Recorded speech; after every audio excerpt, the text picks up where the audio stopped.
All right, so just a quick introduction. I think most of you are aware of EcoNatick, but it's a group that formed here in town, I guess a little over a year ago. That is, EcoNatick is both the name of the group and the name of our website. It's a platform. I'm probably going to leave a couple things out, but Debbie can correct me.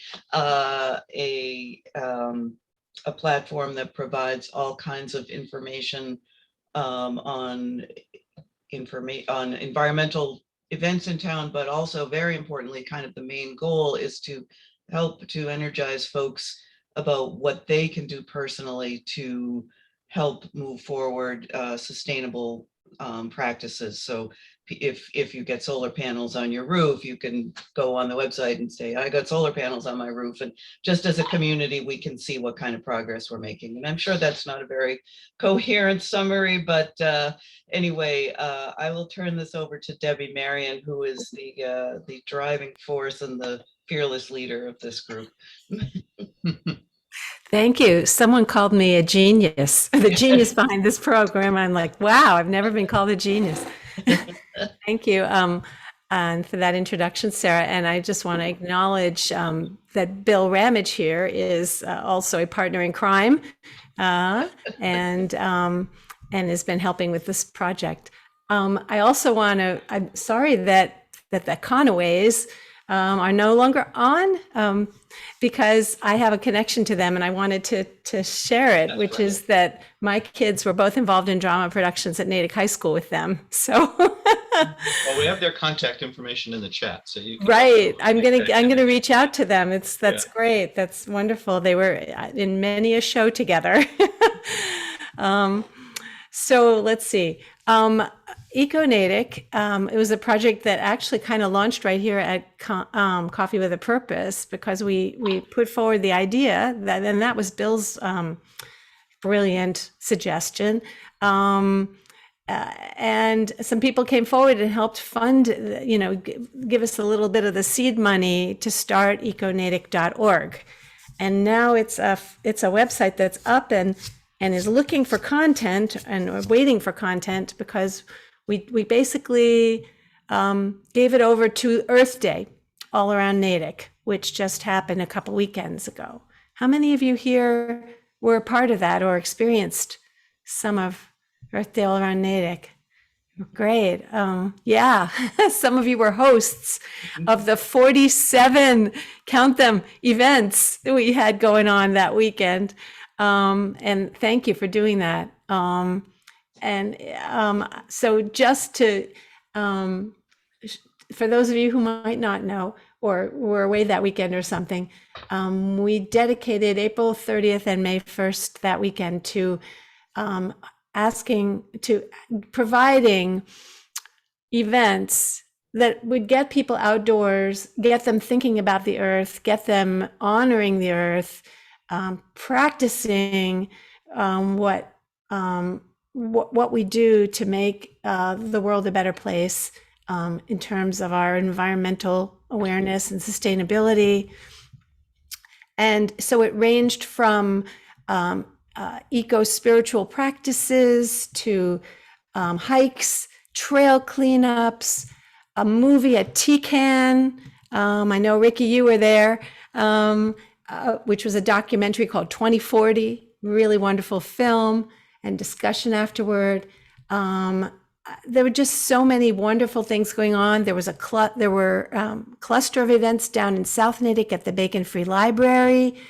And basically we took it off the common where Earth Day used to be with a bunch of tables, and we distributed it and gave it out to the community, host an event, to come up with some idea. And there were some very creative entries and events and then we posted them on the website, gave people a guide that categorized them, what things were kid friendly, what things were outdoorsy, what things were, about gardening, that sort of categorization.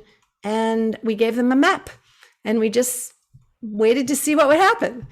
And Sarah, you're the one keeping track of our data. How many people do you think actually attended all of our events? I would guess that probably pushing 1,000 people. Wow. Our counting Wow. methods are a little bit apples and oranges. So we had two ways that we counted people, because it's really hard to keep track of how many people are coming and going at 40 something events all around town.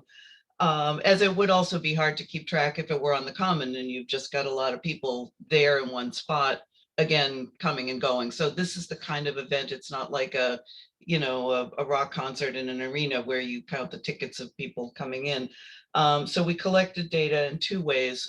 One, we asked people to, we actually made some little recycled sign-in clipboards, and we asked the hosts to have people sign in, which that worked in some cases. In others, it was really hard for the host that, there were just more people, but whatever. So out of that group, we got 438 people, of which 346 were unique individuals. So in other words, 92 people went to more than one event.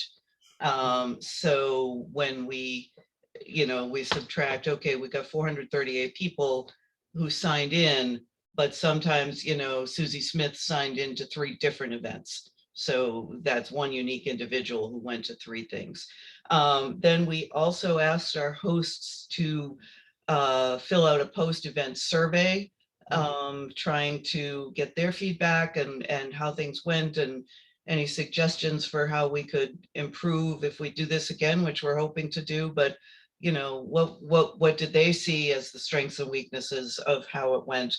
And as part of that, we asked them to estimate how many people came, and that total, and we haven't heard back from all of our hosts, because with any kind of survey, you don't get 100% response. But according to that list, there were 724 people. But again, some of that's double counting, because some of those folks did also fill out the attendance sheets. So I'm guessing that there were somewhere, around 400 additional people on that, that weren't captured by the attendance sheet. So I'm thinking somewhere between 800 and 1,000 people probably attended at least one event on Earth Day. So I think for our first year doing this, the first time we did this format, I think we're all pretty pleased. It was somewhat a shot in the dark when we started. Are people going to sign up to be hosts, and what will happen? And if we could get 25 hosts, we're doing well. We got 47 things. So I think we're pleased enough that be willing to try it again next year. Obviously anybody on the call who has comments or suggestions about how it could be improved, we'd love to hear it. So Yeah, definitely.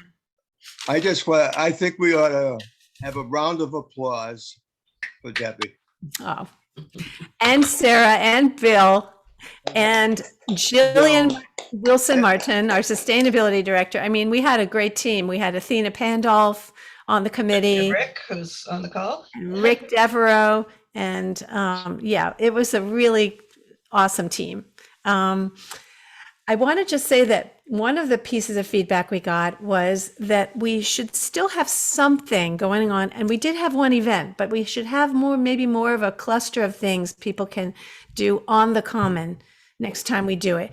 Not so much a whole, 50 tables and tents, but just some sort of a place where people who all they want to do is give out information about about their organization could set up a table, or could set up there was somebody who was collecting used clothing, for example, could set up a table to take them in, that kind of thing.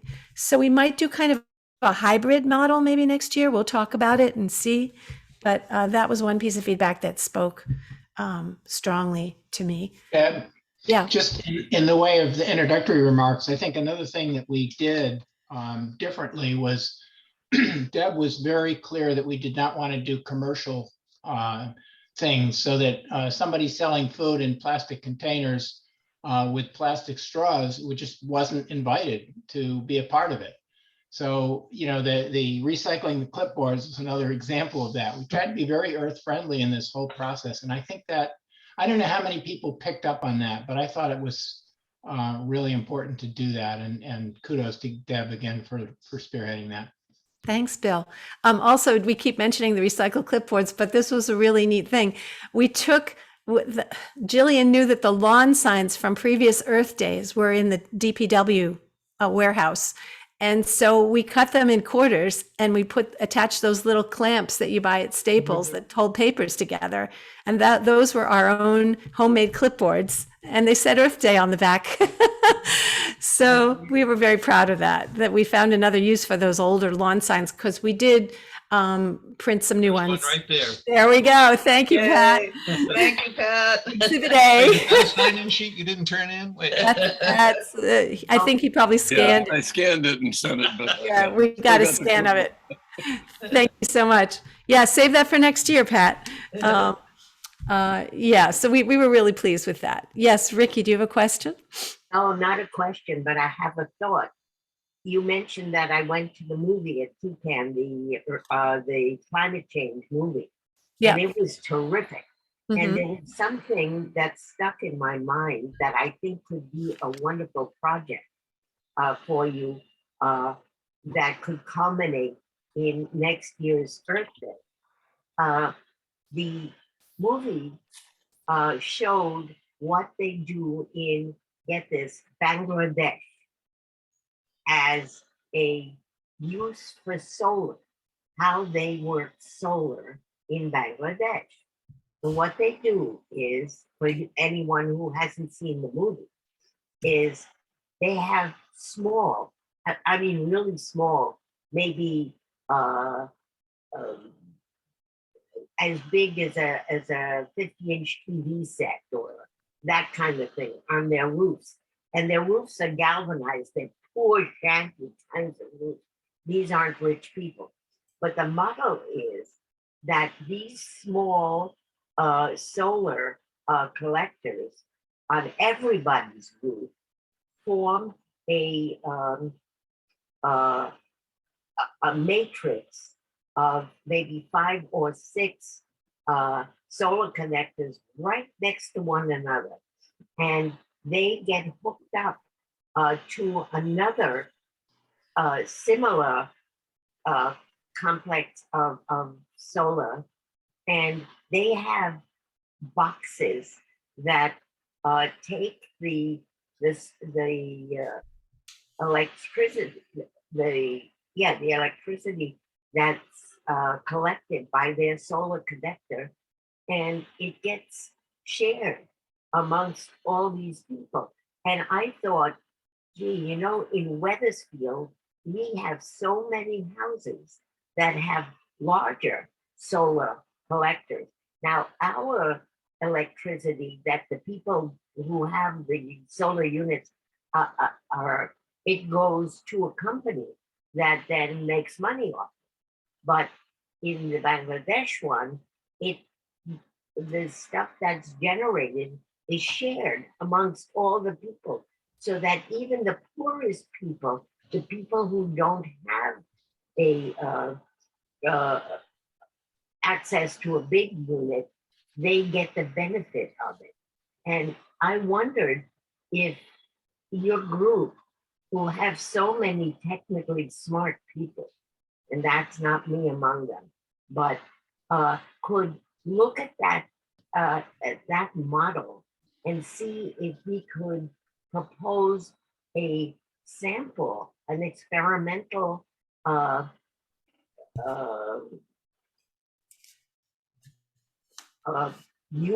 that kind of a system in one portion of town that has a lot of solar.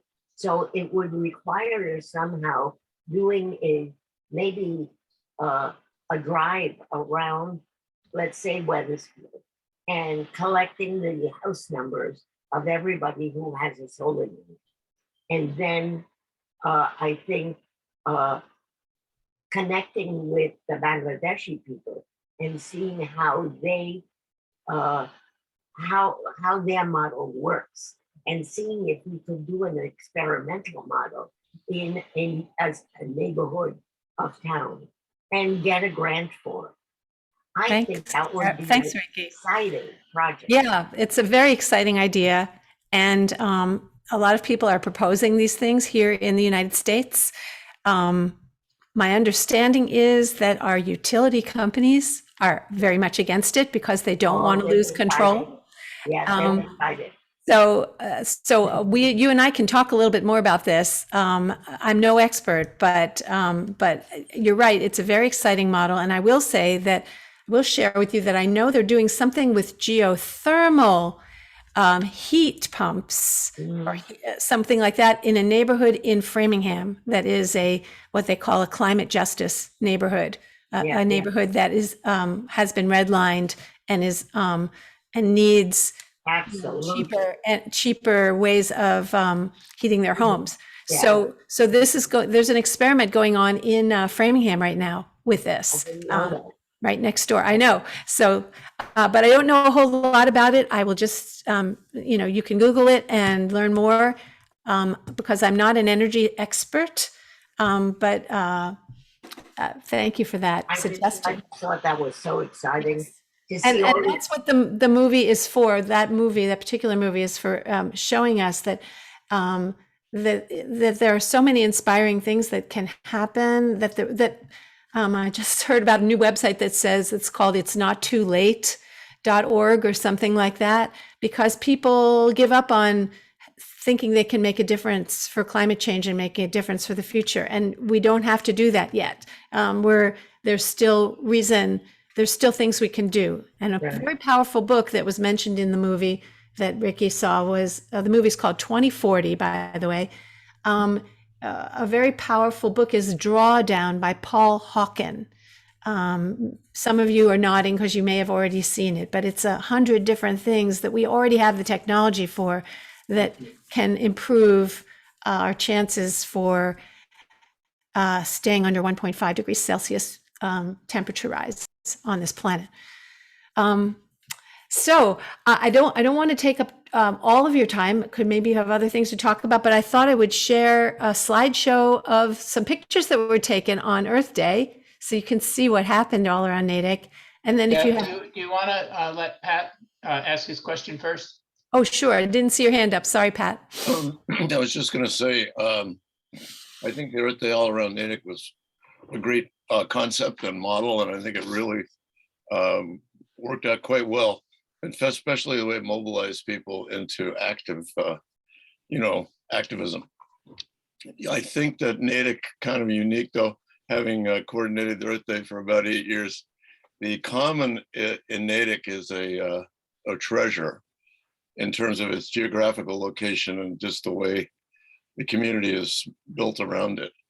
And that feature of a kind of a community festival, I know it's impossible to do in that Earth Day all around Natick concept, but there might be, you said there'll be a hybrid or something. It is kind of nice to pull the community together.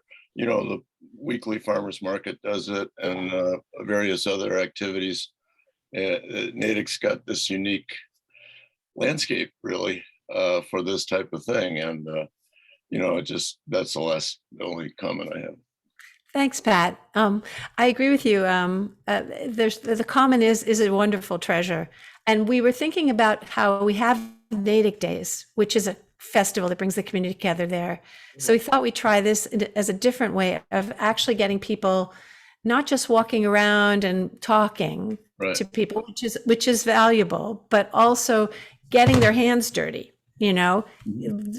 cleaning up trails. You led a huge cleanup. I heard you had a wonderful turnout to clean out the area around Roach Brothers and 135. Just getting people to maybe do something they wouldn't ordinarily do, and bring their kids and teach their kids and show their kids there's reason for hope, and that they themselves, the parents, are pitching in to make the earth a more life-sustaining place right here in our own towns. All right, so I'll stop blabbing and Rick also had a question, maybe. Rick and then Brinley. Okay. Rick, you're muted. Mute. We need to hear you.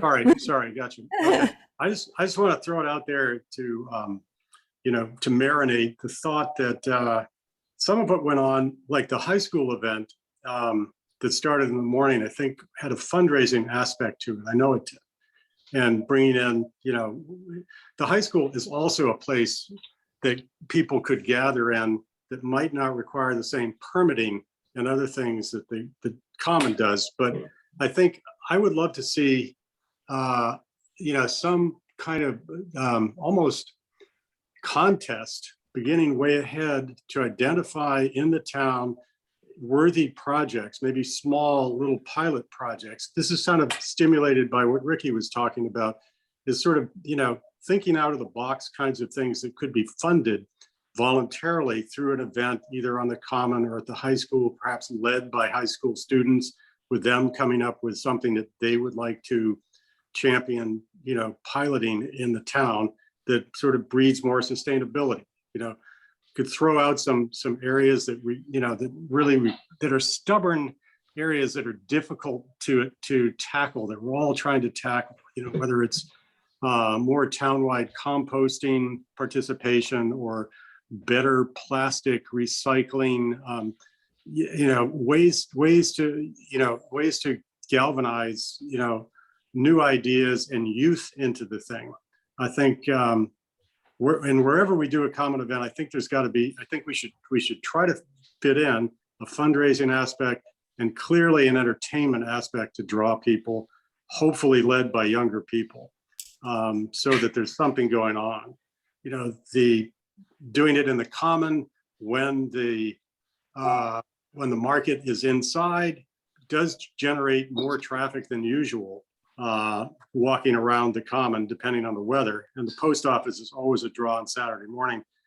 But I think it needs something beyond that. So whether it's music or, I don't think just a band is enough to do it. I think it's got to have a purpose, and I think along with the purpose, there should be a fundraising,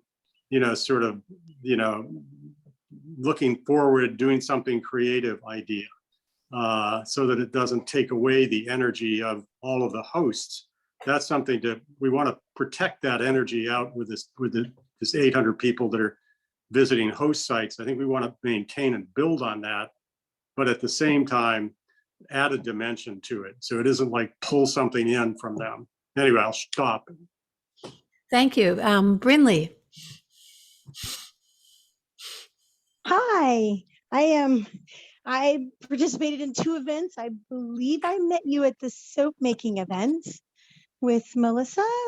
Did you come say hello at the end of the event? Anyway, some of the things that we talked about that I don't know if got on the feedback list were how, because the soap making event took the whole time, it would have been cool if some of the things that were on Sunday could have also been on Saturday. So we would have had another opportunity to experience it. So I know that it's so much work. We certainly couldn't have done the soap making event both days. And I'm sure that's the case with a lot of the others, but maybe there are some things that could be on both days. There were many things that were offered both days. I missed that part. That's great. We left that, Brinley, we somewhat left that, or pretty much totally left that up to the hosts. So some hosts were willing to host events both days. Gotcha. Some only did one round. I hosted 2 events, which were one Saturday, one Sunday. They were slightly different, on the theme of the geology of Natick, but they were different places. So it was very much a host driven schedule, just because, this was all volunteer. We weren't paying these folks to host. So it was, it's a great suggestion. I know I struggled myself with, I've got 2 events to host. I'm going to, use my privilege as an organizer to sign up late so that I can see when the other events are and slot my events into the time that allowed me to go to what I wanted to go to. But, it is, I agree, there was so much going on. It was tough to do it all. We put so much effort into that soap making event. I mean, we had probably 3 certainly at least 3 meetings and, creating the flyers and putting the whole thing together. And it, I certainly don't say that. Photos. I have photos of that to share, Yeah, I'm actually. excited. Let's see this slideshow and then we can Okay. take more questions. Can I share my screen? You should be able to. I will try to. Hold on, I have to start the slideshow first. So give me a second. All right, so now I have to share screen. There we go. All right, can you see this beautiful, colorful art project? This was Yeah. Oh, I know where that is. This yeah. was down at Bacon Free Library, and Natick is United had this this beautiful recycled artwork project. But there were quite a few things happening at Bacon Free Library. This is the soap making event. Melissa, I guess, is demonstrating. I wasn't there, so those who were there could narrate this part.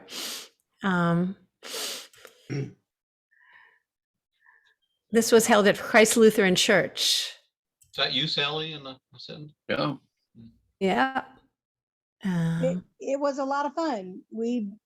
Melissa's amazing at making soap, and it was truly a lot of fun. It's a long process, so that's why it took the whole entire time. But everyone who came was delighted to be there, and it was a lot of fun. We all came home with soap. What I loved about it too was there was a display of books about climate change and about the earth that the Green Readers Book Club had put together. And so you could learn about what you might read as well as learn how to make soap. Yeah, that was the other comment I had wanted to make, that you mentioned Drawdown. Drawdown was a book that we read in Green Reads, and I definitely recommend it to everyone. It's a kind of a pick up coffee table book, and you just read a little bit of it. It's not a sit down and read the whole time kind of book. Thank you. We're looking at, I think this is at Bacon Free Library. Project Sapling. They had, for kids, make your own bird feeders with pine cones and sun butter. And there they are doing it. And this is at South Natick Hills. It was called something about protecting the slope. What native plants you can plant when you have a slope. And it was, look how they dressed up for being master gardeners. I love that. Back to Project Sapling. This is also at the library. There was a display of native artifacts by the Historical Society, where you can get your hands on them and learn about the history of our place that we occupy. More Natick is United photos. Oh, this is Beverly and the Boston Vegetarian Society with information and ideas. This was just outside the Bacon Free Library. A sign. This was a little corner where you could read poetry about the earth. You could sit on a blanket and read or be read to. There's the Project Sapling kids again. There's a garden that's labeled wildlife habitat at the library, and they were giving away free books. Great recycling. This is at the Natick Community Organic Farm, the goatscaping demonstration, where the goats are on the other side of the brook and they are eating the invasive plants. And I also took a tour around, learned about vermiculture, using worms inside a garden bed, and got a tour of the eco-friendly practices that our farm. We are so lucky. What a gem to have a working organic farm down in South Natick. And that day there were youth volunteers, or maybe they're paid. And what they're doing is they're just getting rid of the weeds without disturbing the soil very much. They're not digging deep, because that keeps the carbon in the soil. More goatscaping. Over in Shaw Park, across the street from the Bacon Free Library, the Natick Drumming Circle was operating and people were dancing. And then the Natick High School Sunrise activists came over. They were going to do this in Shaw Park, but they came over to, this was like a pop-up event, came over to the Bacon Free Library, and for a crowd of about 30 people, they gave speeches about what we can do politically to ensure that the right policies are put in place. And they are wonderful speakers, and they're very passionate. I'm not sure where this was. It looks like we're on the Cochituate Rail Trails to the right. So this might have been Yeah, that was Spark Kindness and Spark Kindness. the AMVETS and Keep Natick Beautiful and Rotary. Excellent. What a great combination. Oh, there you are, Pat. Thank you. There's quite a bit of junk over there behind the FedEx building. Oh, well, thank you for cleaning that up. And this is seedling giveaways, or planting seedlings in compost, I think is what that is. Back to the Bacon Free Library. These are no particular order. This is Sarah Hannah's Natick Rocks tour about the geology of Natick. You had a good crowd, Sarah. Yeah, it was fun. I had a good time. And this looks like it's in the town forest. Yep, that's the town And forest don't one. forget, that's our And grandson that's our there. grandson over on the Oh. far edge there. Oh. And this is a photo someone took of the crowd that was down by the Charles River for Free the Charles, which was a talk about why the spillway should be removed. I would like to give a shout out to Ian, who I see on the call today. That was a very interesting event. I mean, it was Charles River Watershed. Charles River who was Watershed kind of Association, officially who were- hosting.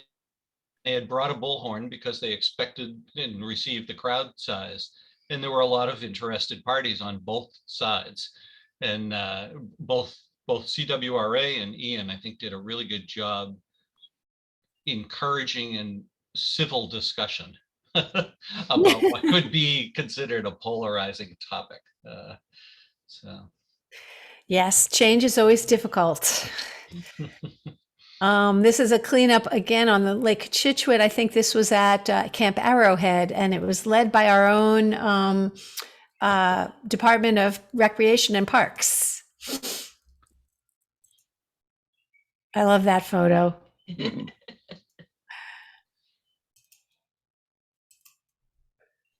Don't we have a beautiful lake and lakeside, but we have to keep up with it.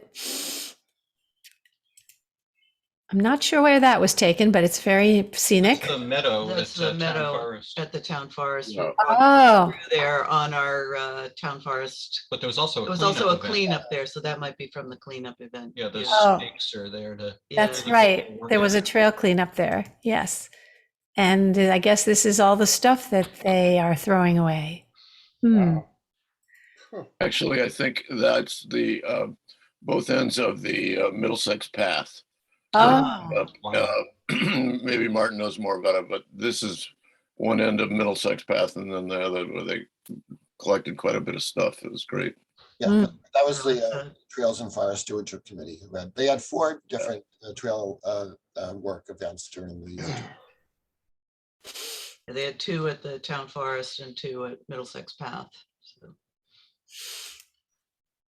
This is another one. This is rerouting the trail at Town Forest. So the trails, I don't know if you've been there recently, but the main trail at Town Forest has been flooded because of beaver activity. It's kind of a sightseeing attraction now as well. So they basically have rerouted the main trail, the Blue Trail, and you can now get around it. that's great. We have to coexist with our fellow creatures. We share the planet. There is a definite, it's kind of cool because as you walk in from the Oak Street entrance to the town forest, you go by the Beaver Dam. I don't know where the lodge is, but you can very clearly, it's funny because when Doug and I went to the town forest to scope out my hike that I was doing there and, where we wanted to go and so forth, we were both like, oh, look at that, looks like a beaver dam, because we hadn't been there for a while. And lo and behold, it was, and it had flooded the trail, as Martin says. We have not, Martin, does anyone know where the lodge is? Has anyone found that? No, there doesn't seem to be a lodge in town forest. There is a lodge, of course, at Pickerel Pond where we have a nice interpretive sign, but Yep. I'm sure they don't come all that distance. There's got to Yeah. be. Yeah, there's probably another lodge somewhere. I think the beavers are building on speculation now. I think That's right. All But they- houses are going for $1 million in Natick. We're Yeah, in. Have they run all this by the planning board? And, you know, all of you are very well informed about what, you know, what's going on in nature out in our neck of the woods. But I love the idea that this provided a way for maybe some kids who didn't realize we have live beavers living in Natick, maybe some adults as well, to, you know, kind of get a little bit of a thrill out of that and to learn about that. So I just love that there was a way to make that accessible to people. This is Sidewalk Art at Bacon. This was my house, and I held an art build for 350 Mass Metro West. I put out all kinds of inspirational signs, and we worked on a banner and several other signs that we use we're currently standing out in front of the Chase Bank across from Walmart in Framingham, because Chase Bank is the worst funder of climate change, oil and gas exploration in the world by far, and with billions of dollars invested since the Paris Accords, you know. And so if you have money in Chase Bank, you might want to cut up your Amazon card. If you have you heard of Third Act? Maybe I'll come back and talk to you about Third Act, which is Bill McKibben's latest project for people 60 years of age and over to get active in this third act of their lives. And Third Act is very involved in a big campaign to not just further the divestment movement, divesting from oil and stock gas, but also to put a stop to the money pipeline that goes to fund pipelines and other gas and oil projects, because we have to leave it in the ground. So 350 Metro West is doing its own little part by making sure Chase Bank knows they're not welcome in our neighborhood. And so we made a banner that day. I was just getting in the tulips in the shot. And this is what we made. I love Nice. that banner, Debbie. That's awesome. Act like you live here. Wow. And that's my slideshow. So, Good. That's great. That was fun. Yeah. You and know, it's a credit to Coffee with a Purpose that so many of you had hands-on involvement in Earth Day. Thank you for being there. Thank you for hosting. I think Bill had a comment that got me to thinking, what would you think when you talked about a contest and you talked about the kids at the high school, if we were to involve each of the schools, work with the schools, and have a contest among the schools, a contest among the elementary schools, among the middle and high school, and have it say the title being something like "You Are the Future," to get them involved, and have each school do the contest would involve new ideas, taking care of their home space, and also what was the third thing? Well, there was another thing new ideas, a project. Oh, I know. They all have gardens, most of them, and see what they can raise in a season and how much, money they can generate or how many people they can service. I don't know the contours of it, but use the schools as a way to get them started thinking about how to keep the environment clean, how to grow, how to make things from the environment, and use that competitive spirit as something that for maintaining our earth system and improving it. Thanks, Ricky. I'm writing down all these ideas, by the way, and that's a really good one. I will share, and because you may not be aware of it, but as part of Earth Day, all the second graders in the Natick Public Schools had the opportunity to create Earth art, to create an artwork, and we displayed it in the shops in downtown Natick and in South Natick. So there was a whole kid art walk Yeah. all Nice. around the Earth for all the second graders that participated. And I was really pleased that a group of enterprising moms pulled that whole thing together. They talked to the art teachers, they collected the artwork, they mounted it, and then of course they collected it again and got it back into the hands of the artists. So Great. really very inspiring. And the messages on some of the artwork were just, it could tear your heart apart. It was just beautiful. Hey, Debbie, I know that registering for all these events and putting them out there kind of served as the launch activity for your site, EcoNatick.org. Do you want to talk a little bit more about the site and kind of what else we do with it now that our amazing Earth Day weekend has passed? But Sure, yes. And if I can share my screen again, I'll bring it up. Hang on a second. Share the website. All right. So this is, I've put our new banner in the middle there.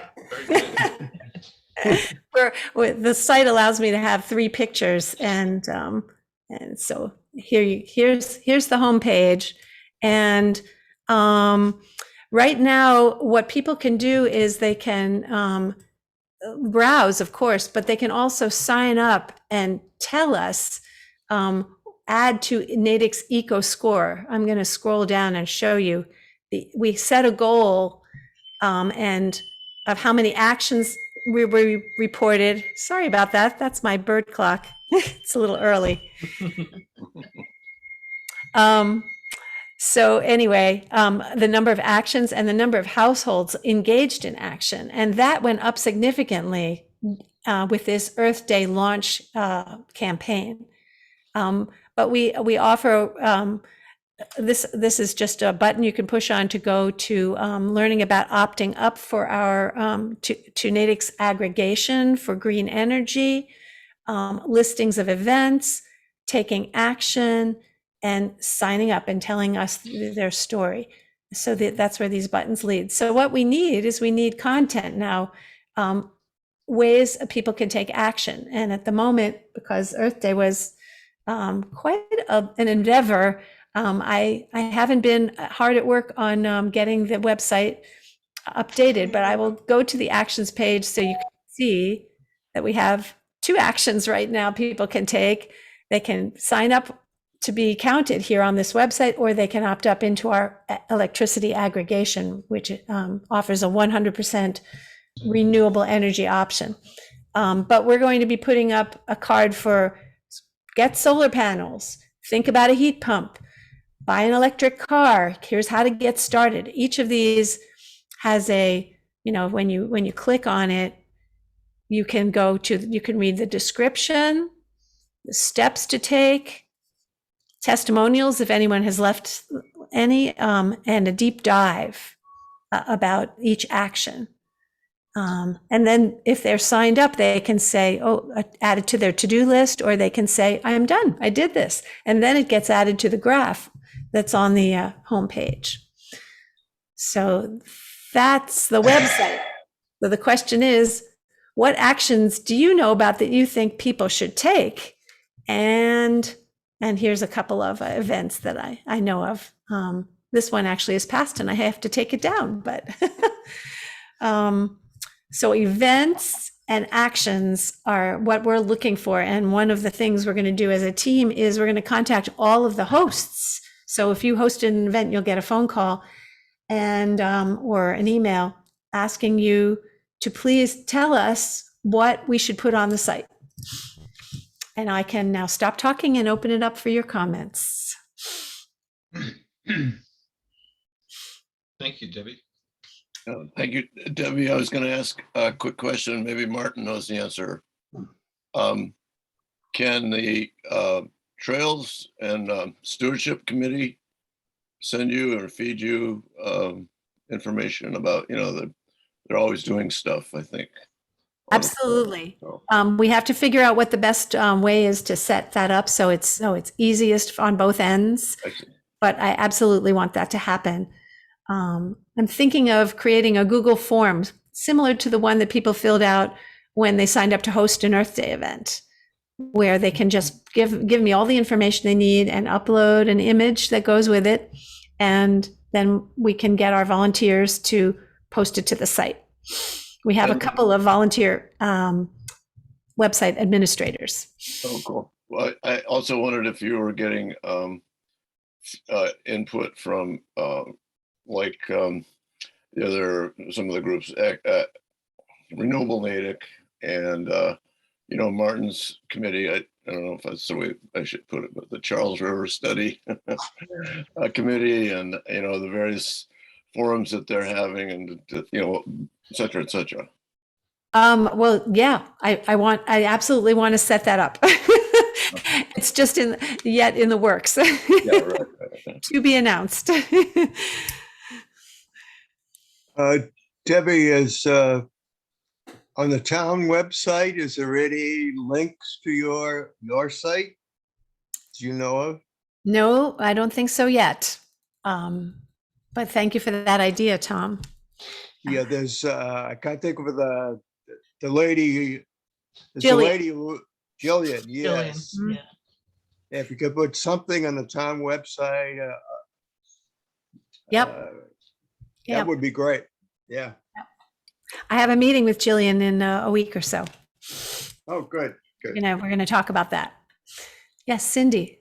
Yeah, I just had this idea that in the future, maybe there could be some coordination between Earth Day and Little League and other groups that use the fields.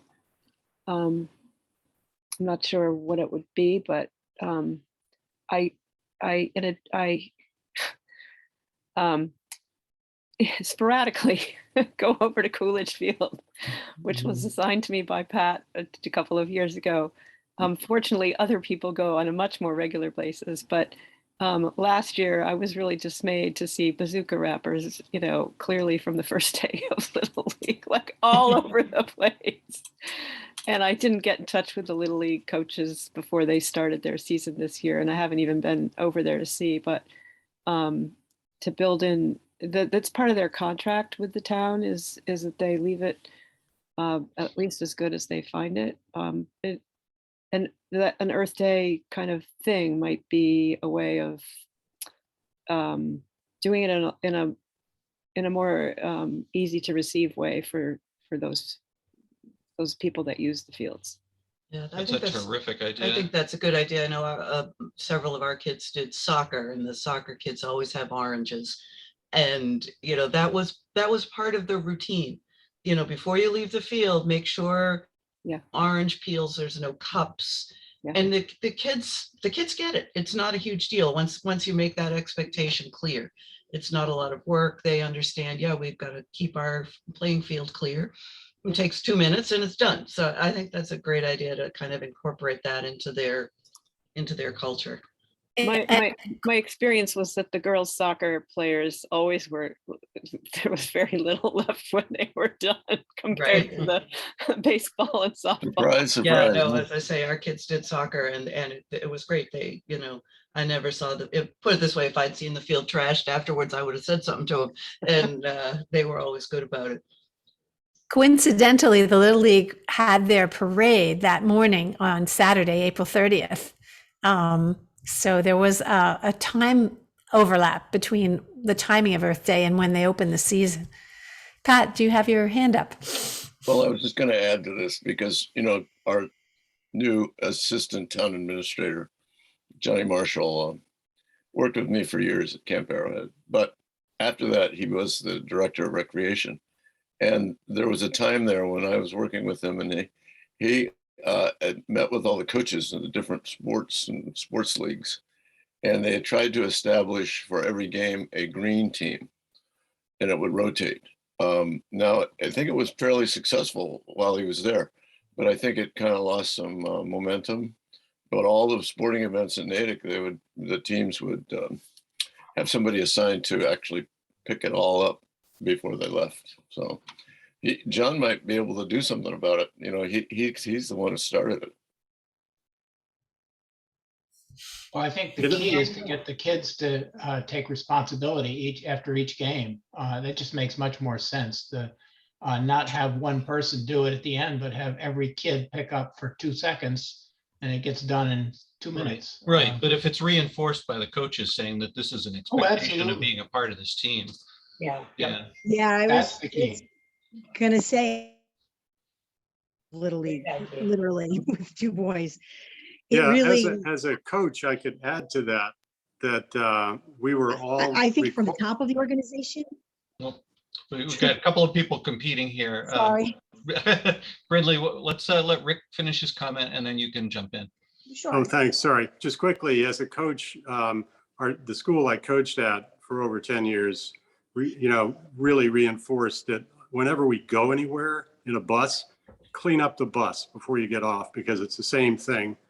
And some of this, I just wanted to say, I observed something I'd never seen before. I've watched millions of hours of professional tennis on television. There's a big tournament going on right now in France. And I saw a French player who lost. They showed him picking up the clutter and the trash around his seat and walking over to the trash and putting it in. And I've never, ever seen that happen before at a professional sports event where he cleaned up after himself. And I was like, wow, this guy must have got the message when he was a kid. You know, you don't just throw stuff on the ground around you and then wait for the cleanup crew to come in. So it works, it Yeah. carries up into the next generation if we focus on that. And if kudos to the TV coverage for showing that happened. Well, it's the French Open, he lost the match, but he picked up after himself. So, that's right. Okay. But I think a focus to put a bigger filter on this thing, a focus on raising children who are going to be responsible for the future is a theme that could play strongly both in Earth Day, all around town and the town in general, is that, we've all picked up a lot of bad habits in our lifetime. Let's just face it, whether it was throwing cigarettes out the window or of your car, or, God, that's a finable expense now. You probably start a forest fire, or it's just, plastic being invisible until suddenly as adults, we realize, oh, wow, it's all going to China and piling up. And now, we need a more responsible generation in the future. And I think that would be an attractive draw for the town if we developed a reputation, made it a point to do that. Yeah. Yeah. Brindley? I just wanted to share that I am actually an athlete mom. I have 2 boys who did lots of Little League and lacrosse. We started off with soccer and didn't stay with it, but we have friends who do. So I, through the years, learned that I really think making the effort would be if there was an ability to actually pull all of the heads together of the organizations, and then to get them to do it, instill it in with the coaches, because it really is a coach dependent thing. We had many different coaches over the years, and some of them were really, really good at it and consistent at it. And when we were with those coaches, it was really good about cleaning up the fields and cleaning up urine messes, and then other coaches weren't. And so I found myself being the one, but I'm only one parent on one team. And so I learned that if you start with the top of the organization, like if you contact the Little League and the NBYLL for the lacrosse, and maybe being able to bring them together as a team and getting them to make it a priority to the coaches, that we would probably have more success with spreading it. I want to say that I did try that route, and I offered to go to the coaches meeting in the spring, and it didn't go over so well. The guy who was the head of the, because they have a meeting for all the coaches at the beginning of the season, and I wasn't He said he'd take care of it. Put it that way. Like, okay, I won't come. Yeah, I had the same experience, but I think maybe times are changing a little bit. I think we have enough That was just a parents that year. could That show was up where just we maybe could- a year or two ago. So maybe Um, times have changed in 2 years. So listening to this discussion, our kids are past the youth sports stage of life, but one thing that occurred to me listening to this back and forth is that a group that we might want to partner with to try to set up a presentation might be Spark Kindness. They're very focused on raising kind, responsible citizens. And so it might be interesting to see about, maybe partnering with them. This, in my mind, picking up after yourself at a game is a piece of a much larger issue of raising your children, that you want to raise your children to be respectful. And that's respectful of themselves, respectful of each other, respectful of their place, wherever that may be. So I see kind of an alignment with Spark's mission here. And they, if we could get a lot of parents on board to be pushing this with the coaches, maybe if they heard this from more than one, oh, that's this kooky activist from this group, we don't need to pay attention to them. But if enough parents said, hey, wait a minute, we need to do this, that might help push us forward. So just a thought. I do think if we attacked it from all sides, that the timing really, the movement really could get going. I like the idea of John Marshall using his influence, and it's considerable, to talk to the coaches group. That, I think he could be a very valuable ally, and especially now he has additional clout with his position.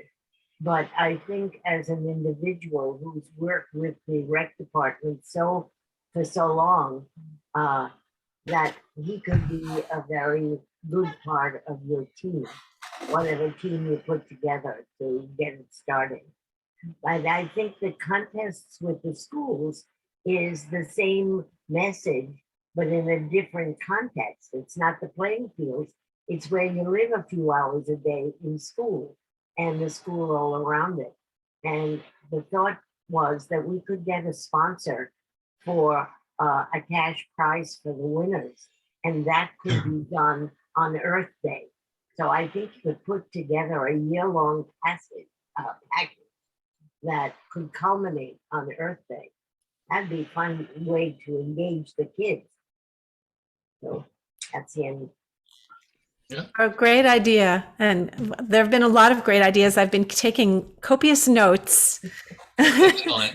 And I welcome you to reach out to me if you have another idea about this, about what EcoNatick.org could promote and how to use our influence, our just budding influence right now, to make Natick more eco-friendly than it already is. And it already is quite as evidenced by this conversation.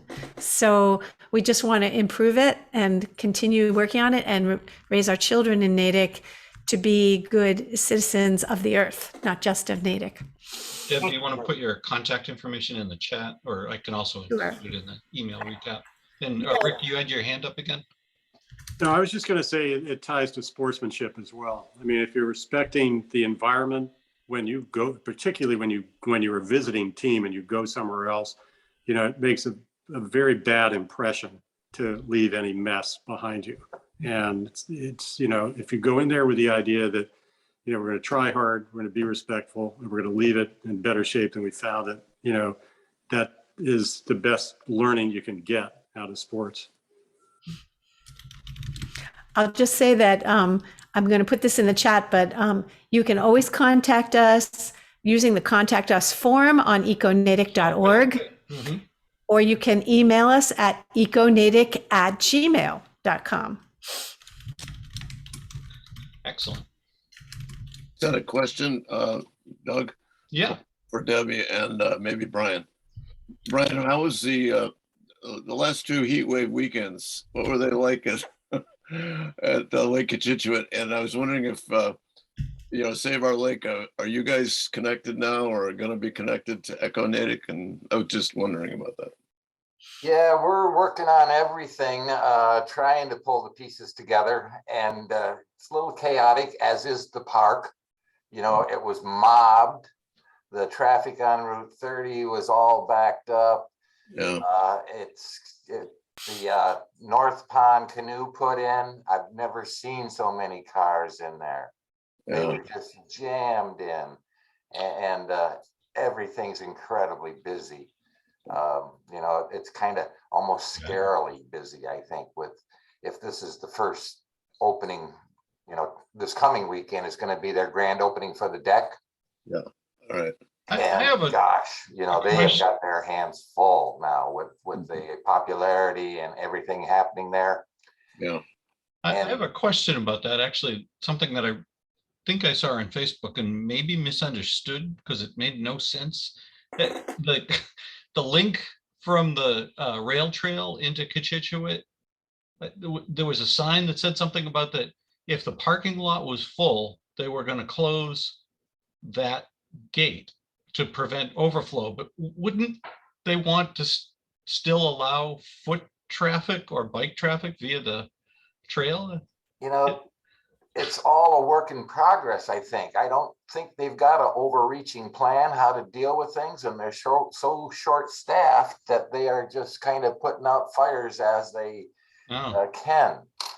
And My understanding is that there's a certain number of people that area can hold. I mean, because you're talking about just the so-called day use area accessible from Route 30. I mean, the entire lake is huge, but people come to that one area, and they feel that once the parking lot is full, there's actually the number of people is about at its maximum without getting crowded. So what I actually saw on Facebook was, I had heard also that when the parking lot was full, they were going to close the gate access from the rail trail. But the sign that was posted on Facebook was that they were going to close the gate access every weekend, because they're assuming, and probably correctly, they're assuming that every weekend the parking lot's going to be full. But I'm not sure about it's full all day long, or I guess they're assuming it is. Yeah, I can add to that. I mean, what Brian's witnessed in the North Pond, what happens is people, huge numbers of cars and families will park at Home Depot, and you can see them walking in with their coolers and everything, and they're just going in, so they've got to figure a way. That gate from the rail trail, the new gate? Well, they used to do it. They used to just climb on the fence. Well, they used to break down the gate. Now there's actually an opening. So In all kinds of ways, but I don't know. Now I'm not sure how it's going to be regulated, but. One of the things I'd like to, kind of focus on is the water quality. That my outings through Snake Brook is that it's already went low, and we've had that rain a few nights ago that brought things up a little bit, but the quantity of algae and contaminants there is really showing itself, especially with all the pollen and seedling stuff that's falling in lately. And the DCR doesn't even have their water quality hotline turned on. They say the season has not started. And so when you call the number up, you get no information. There's no information that I see anywhere saying anything about water quality. And I've already spoke to Tim and Natalia, and they said, oh, they've already seen it. And so where's the protections and kind of the monitoring of what's going on with water quality? I think it's kind of zero right now, and it's everything and everybody at their own risk, which, I think that's kind of not the best way to handle something as big as this. I think it should be a little more proactive on a safety issues. So Brian, you're certainly the Lake Cochituate expert, not me, but so is the only way to get water quality information from the phone line? I mean, it seems to me that the stuff should be posted on a website. I mean, it could well be the case that they have some data that, maybe they haven't shared with the public yet, but it seems like that data should be more accessible based on my understanding of what you're saying. it's so piecemeal, and that was kind of the best and most actively updated that you would get by calling that phone line. Mhm. And all you get is recorded message that thanks for the good season last year, and you know, they will get back on it. And when that comes into place, and if it comes active, and the whole testing effort, you know, I don't think there is any records available offering any kind of thing other than a pass and fail for coliform bacteria or cyanobacteria. And I think that is pretty narrow scope that, you know, should be improved upon. Yeah. Well, we are fast approaching 10:30. Kind of but we have this soft stop somewhere between 10 and 10:30 for our sessions. I want to remind folks, well, first off, I want to thank Debbie Marion for coming to talk Fantastic. to us and everybody associated with putting on Earth Day all around Natick. A round of applause. I mean, what an amazing effort, and setting the stage for all kinds of things in the future.